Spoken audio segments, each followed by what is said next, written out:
Hey everyone, thanks for stopping by Holy Trinity Church. As we look back over the last 12 months, I just want to emphasize the theme of God's generosity. John 1:16 talks about Him pouring out upon us grace upon grace in the person of the Lord Jesus Christ. And the last 12 months for Holy Trinity has been a little bit of a roller coaster. We've doubled numerically and financially over the last 4 years.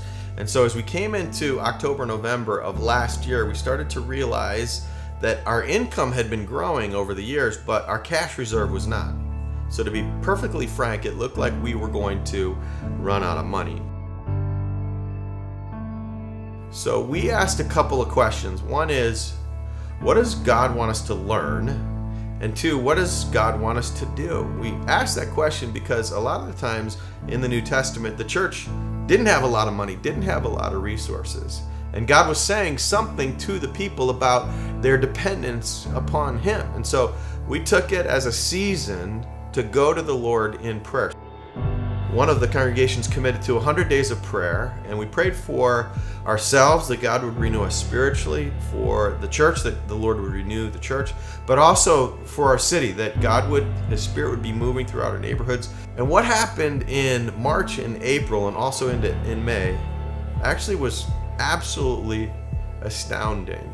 God just sort of opened the rivers of His generosity towards us financially, and our financial position was completely reversed. Now, money's not the most important thing.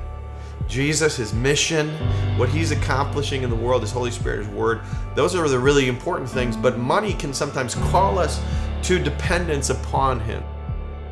We're asking God to help us build this kind of countercultural community within the city of Chicago that has ethnic diversity, socioeconomic diversity that spans the city, and that God would kind of spark renewal within us that affects all of the neighborhoods of Chicago, but also great cities of the world until Jesus comes back. So take a moment to scroll through the annual report. I'm convinced that you'll be encouraged by God's generosity and what He's doing in our midst.